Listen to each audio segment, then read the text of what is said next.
안녕하세요. 올해 10월에 결혼식을 앞두고 있는 29살 여자입니다. 결혼을 약속한 남자친구와는 대학 졸업을 앞둔 시점에 취직 준비를 하면서 알게 되었어요.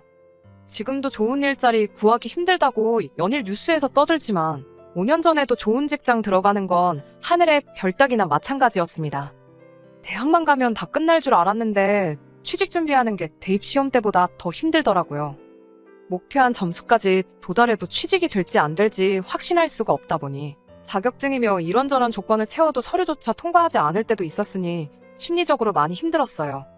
남자친구는 그때 같이 취업 스터디하면서 알게 되었는데 어찌저찌 저랑 남자친구 둘 다 취직을 한 뒤에 다시 인연이 닿게 되면서 연인으로 발전하게 되었습니다. 그 당시 같이 목표하던 이름만 들어도 다 아는 대기업 그 회사는 아니었지만 그래도 적당히 서로 전공 살릴 수 있는 괜찮은 회사에 들어가게 되었어요. 월급은 대기업에 비할 건 아니지만 그래도 통계적으로 평균을 냈을 때 중간보다 더 잘 쳐주는 정도였고요. 사회초년생 때 시작한 연애다 보니 결혼에 대해서는 사실 딱히 생각해 본 적 없는데 그냥 그렇게 취직 이후로 쭉 오랫동안 만나게 되니 무르르듯 자연스럽게 결혼 이야기가 오고 가게 되었습니다. 남자친구가 저한테 먼저 이야기했던 게 있는데 요즘 부모님한테 손 벌려서 결혼하는 사람이 어디 있냐고. 모처럼 신혼부부를 위한 전세제도도 잘 되어 있는데 그냥 대출받아서 양가 부모님한테 손 벌리지 말고 결혼 준비를 하자고 했습니다. 저도 저희 부모님 형편을 어느 정도 알고 있다 보니 흔쾌히 그러자고 했는데 남자친구가 그 말을 꺼낼 때 좀 더 자세하게 물어볼 걸 그랬다는 후회가 바로 들었습니다. 남자친구가 5년 직장 생활하면서 모아놓은 돈이 4천만 원밖에 안 되었던 거예요. 그런데 저도 남자친구랑 같은 해에 회사 생활 시작했고 월급도 비슷했는데 저는 모아놓은 돈이 남자친구의 딱 2배였습니다. 그렇다고 남자친구랑 연애를 하면서 데이트 비용을 전부 남자친구가 부담했던 것도 아니었고요. 제가 모아놓은 돈이 2배나 넘는다는 사실을 알게 되니 남자친구가 적잖이 당황하더라고요. 제가 돈을 어째서 그것밖에 못 모았냐고 하니 인터넷에 검색해보라고.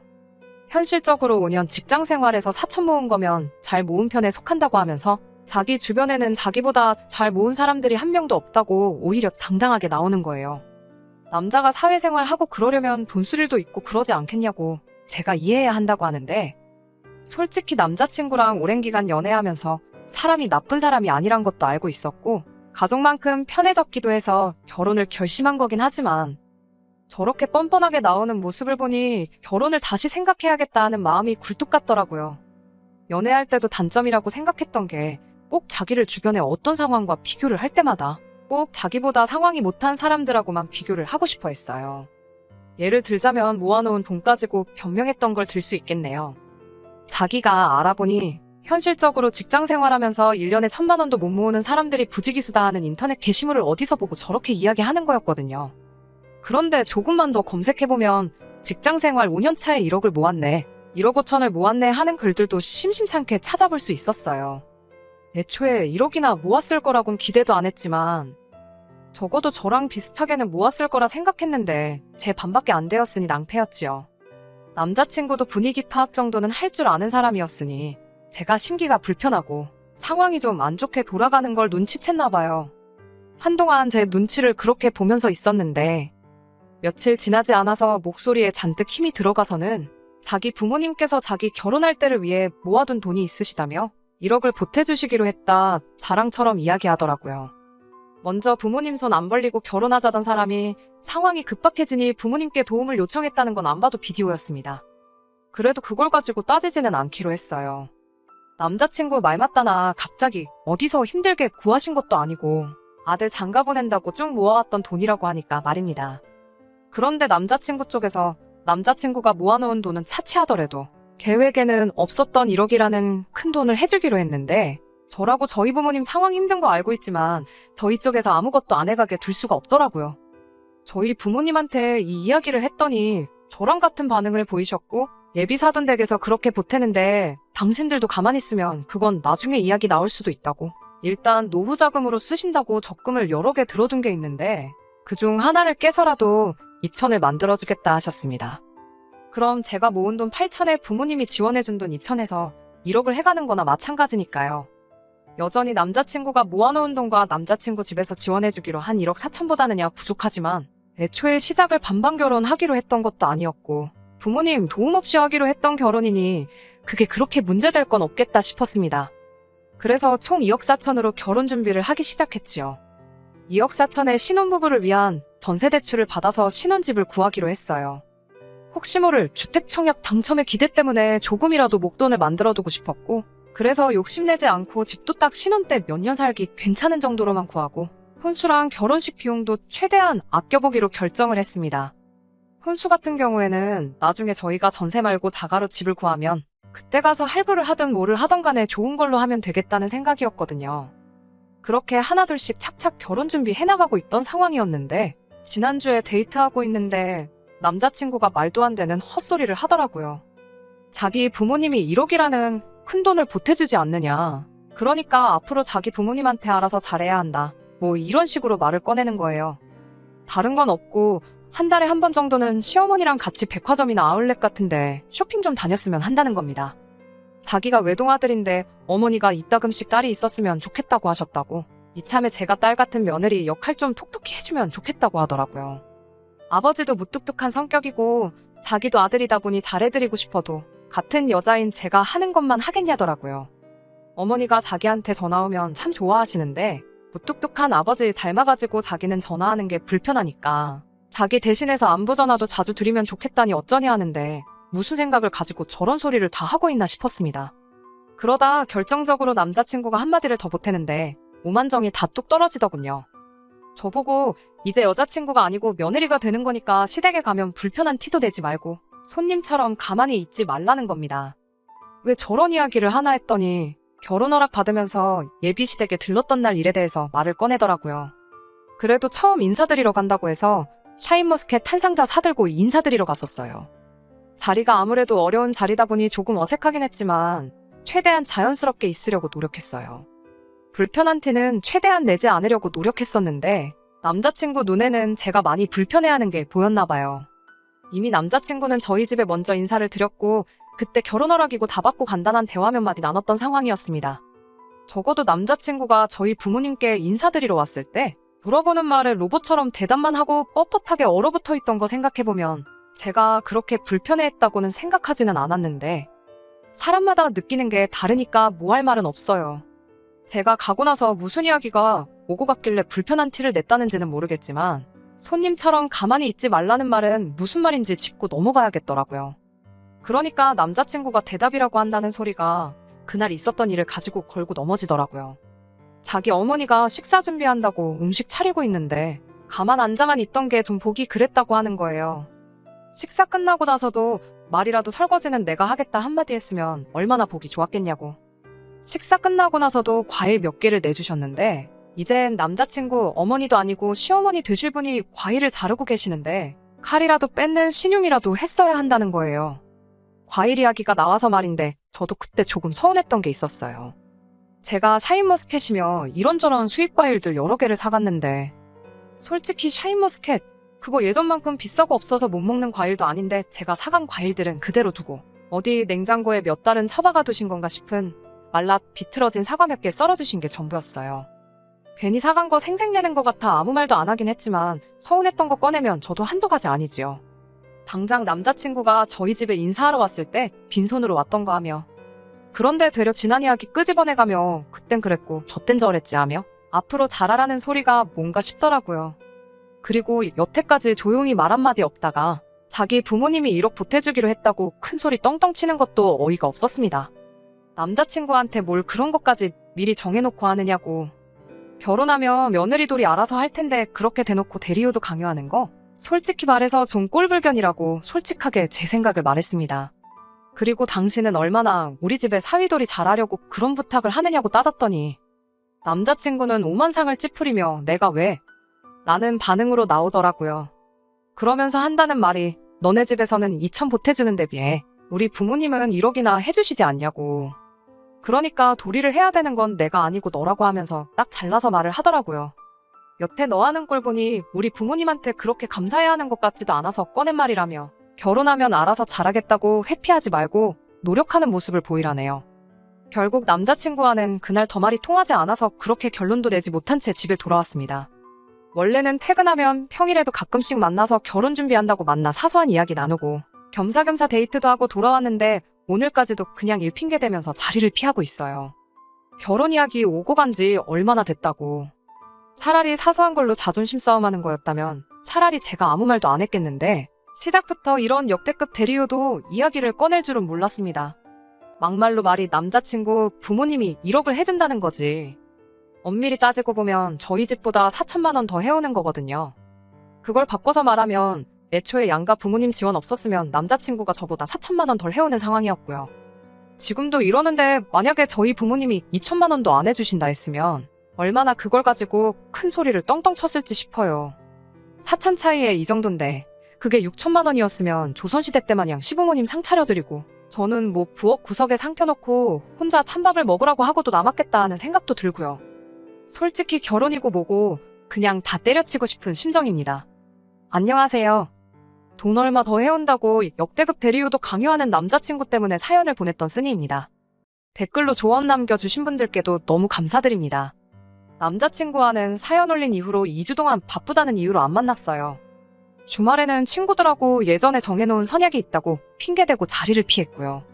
평소 같으면 회사 나가는 평일이라 할지라도 일주일에 2-번 정도는 남자친구랑 데이트를 하고 집에 들어오던 저였으니 칼퇴하고 와서는 집에서 한숨만 땅이 꺼져라 쉬고 있는 저를 보고 저희 어머니께서 뭔가 낌새를 눈치채셨던 것 같아요.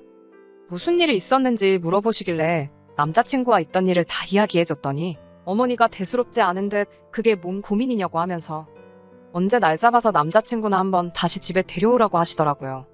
저는 파혼을 해야 하나 말아야 하나 고민하고 있었는데 별일 아니라고 하시면서 집에 데리고 오라 하시니 솔직히 이해가 되지 않았습니다. 어머니도 옛날 분이시니 남자친구가 틀린 소리 하는 게 아니라고 생각하시나? 하는 생각까지 들었어요.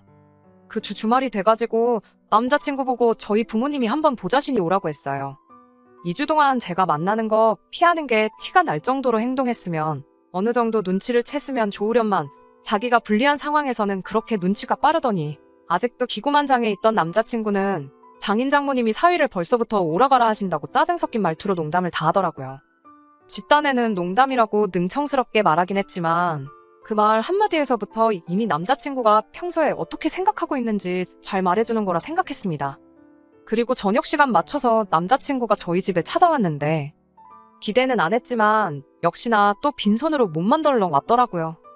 제가 그걸 가지고 뭐라 한마디 했더니 저보고 괜찮겠냐고 자기가 뭐 사왔으면 또 벌써 2만 원만큼 결혼 비용에서 차이가 나지 않겠냐고 이죽거리는데 솔직히 한 대 걷어차주고 싶더라고요.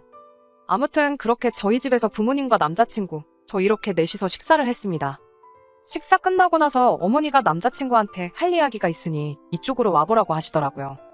남자친구가 자리에 앉자마자 어머니가 통장 몇 개를 꺼내시는데 그 통장들은 부모님이 노후자금 하신다고 적금 여러 개 쪼개서 들고 있는 통장이었어요. 아직 만기가 한참 남은 것도 있고 그런데 대충 그 통장에 있는 돈만 합쳐보면 1억 3천 정도 되는 금액이 들어있었습니다. 그리고 어머니는 남자친구한테 이 돈을 결혼자금으로 주시겠다 하더라고요. 남자친구도 솔깃했을 거예요. 그 돈이면 신혼집 전세는 대출 따로 받을 필요 없이 구할 수 있었거든요. 아무리 이자가 싸도 아예 안 내는 것보다 쌀 수는 없잖아요. 어머니께선 그 통장을 모아들고는 남자친구한테 건네는 신용을 하면서 한마디 하시더라고요. 그럼 우리 집에서는 도합 1억 5천을 해주는 건데 앞으로 어떤 사위가 될 건가 한번 말해보라고 말이지요. 남자친구는 통장을 받아들이려고 뻗은 손을 공중에 멈춰서는 잔뜩 당황해서 시간이 정지한 것처럼 그대로 얼어붙어 있었습니다. 당황해서 한마디도 잊지 못하고 있던 남자친구를 두고 저희 부모님이 말씀하시기를 자네가 내 딸한테 무슨 이야기를 했는지 다 들었다고.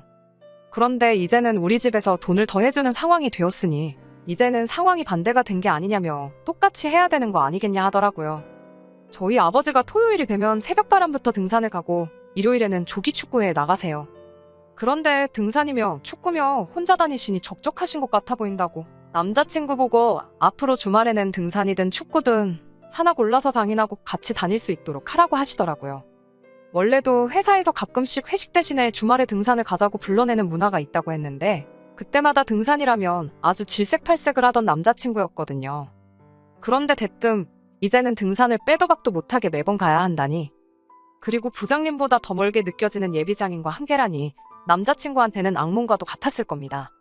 어머니는 이어서 말하시길 우리 집도 딸 한 명밖에 없어서 아들 있는 집 보면 부러웠는데 당신이 또 한깔끔 하는 성격이라 한 달에 한 번은 기분 전환으로 집안 가구 배치도 바꿔보고 대청소하면서 베란다 샤시 같은 것도 다 뜯어내서 물 청소 싹 하고 싶었는데 아들이 없어서 그렇게 못하셨다고. 그러니까 앞으로 한 달에 한 번은 또 저희 집에 와서 대청소하는 걸 도우라고 하는 겁니다. 사위한테 처가에 와서 설거지를 시키겠냐, 밥빨래를 시키겠냐고. 그냥 힘쓰는 일 생기면 와서 그때그때 도와주면 좋겠다고 하시는데 남자친구가 저한테 말한 며느리돌이라고 쓰고 식모살이라고 읽는 그것들을 그대로 똑같이 남자친구한테 해내라고 말하시는 거였지요. 남자친구는 어디서 꿀이라도 훔쳐먹고 온 건지 아직도 파른 통장 받아들으려고 뻗은 그대로 얼어붙어서는 아무 말도 못하고 쩔쩔매고 있더라고요. 그 꼴을 보는데 어찌나 속이 후련하던지. 그날 저녁에 남자친구한테 연락이 왔습니다. 그냥 우리 처음에 하기로 했던 대로 양가 부모님 지원 받지 말고 우리끼리 힘으로 하면 어떠겠냐고 말이지요. 저희 부모님이 더 해주시기로 한 돈에 제 돈을 합치면 남자친구 쪽에서 해오는 돈하고 9천만 원 차이가 나잖아요. 그런데 저렇게 나오는 거 보니까 아마 시댁에서 비슷하게라도 그 돈을 맞춰서 반반 결혼을 시킬 여력도 안 되는 것 같더라고요. 그러니까 이제 한다는 소리가 아예 부모님 돈은 없던 걸로 하자는 거지요. 그 말을 들으니까 이 사람이 한심한 것도 있지만 여태까지 파혼하자고 말도 꺼내지 못해 전전긍긍하던 제가 다 한심해지더라니까요. 그냥 결혼은 없던 일로 하자, 파혼하자는 말이 턱끝까지 차올랐는데 한숨 돌리고서 참아냈습니다.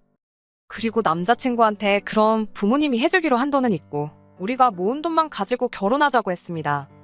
남자친구 목소리가 밝아지는 게 전화기 너머로도 느껴지더라고요. 안도의 한숨을 내쉬는 소리가 들리자마자 제가 한마디 더 했어요.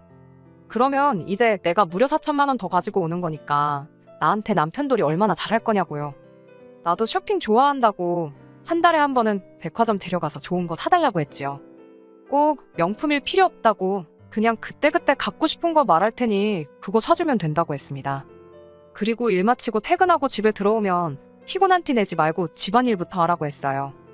요리는 할 줄 모를 테니까 식사 준비 정도는 내가 도와주겠다고. 대신 설거지 같은 뒷정리는 당신이 다 하고 식사 끝나고는 과일들 껍질 전부 직접 깎아서 바치라고 했지요.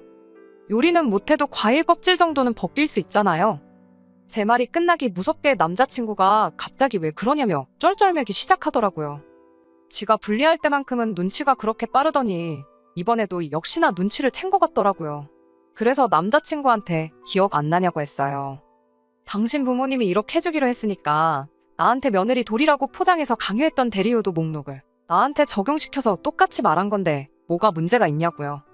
당장 양가에서 부모님들이 지원해주기로 했던 돈 합쳤을 때 차이 나는 4천만 원하고 내가 모은 돈과 당신이 모은 돈에서 차이 나는 4천만 원하고 뭐가 다르냐고 했지요. 남자친구가 먼저 저에게 했고 저희 어머니가 남자친구한테 되갚아줬던 것처럼 저도 똑같이 눈에는 눈, 이에는 이로 한 방 먹여줬습니다. 남자친구가 다시 저희 집까지 찾아온다고 진심으로 사과할 테니 한 번만 용서해달라고 하는데 제가 고작 남자친구한테 사과 한마디 받자고 이렇게 쏟아낸 건 아니었지요. 그리고 그제서야 2주 동안 혼자 머리 싸매면서 고민했던 말을 직접 꺼내줄 수 있었습니다. 지금 이 시간부로 결혼은 물 건너간 거라고, 결혼은 물론이고 두 번 다시 우리 집 근처도 찾아오지 말라고, 앞으로 영영 얽히는 일 없이 남으로 살자고요. 남자친구가 파혼이 말처럼 그렇게 쉬운 거냐고. 자기한테 계속 한 번만 더 기회를 달라고 하길래 지금 청첩장이 나온 것도 아니고 어디 예식장 예약해놓은 것도 없는데 그때 가서 파혼하는 것보다, 그리고 결혼하고 나서 이혼하는 것보다 지금 없던 일로 하는 게 더 편하다고 해주고 앞으로 연락하지 말라는 말과 함께 전화 끊고 전화번호 차단해버렸습니다. 전화통화 나누는 10분간 속이 후련해가지고 그날 먹은 저녁이 벌써 다 소화가 된 것 같았어요. 전화 끝내고 나서 나오니까 어머니가 제 방문 앞에서 저를 기다리고 계시더라고요. 그리고는 저한테 잘했다고 한마디 해주시는데 그간 마음고생하던 게 날아가는 것 같아서 눈물까지 날 뻔했습니다. 어머니한테 그 적금들 엄마 아빠 노후자금 아니시냐고, 내가 혹시 그 돈 받아서 결혼하겠다고 들면 어떻게 하셨을 거냐 물으니 그건 네 결정이니 존중해줄 생각 없다 하시더라고요. 그리고선 하시는 말이 저를 그 정도 모질이로 키우진 않았고 현명한 결정 내릴 거 믿고 있었다고 하셨어요. 남자친구랑 저를 오랫동안 같이 지켜봐왔던 지인들이 있는데 걔 중에 몇 명은 저희 어머니가 그래도 너무하신 것 같다고 말하는 사람이 몇 명 있었는데 저는 결코 그렇게 생각하지 않습니다. 그깟 돈 1억 받고 평생 식모살이 비슷하게 할 뻔한 거 구해주신 거나 마찬가지인데 왜들 그렇게 생각하나 모르겠네요. 아무튼 이렇게 파혼하게 되긴 했지만 제 나이가 그렇게 늦은 것도 아니고, 그리고 혹시 아나요? 똥차가 가고 벤츠가 온다는 말도 있잖아요. 적어도 이제 제 눈으로 뭐가 똥차고 뭐가 벤츠인지는 구분할 수 있게 되었으니 제 스스로 좋은 선택 내릴 수 있을 거라고 믿어요. 끝까지 들어주셔서 감사합니다. 오늘의 사연은 여기까지입니다. 구독과 좋아요, 알람 설정 부탁드리고 더 좋은 사연으로 다시 찾아뵙겠습니다. 감사합니다.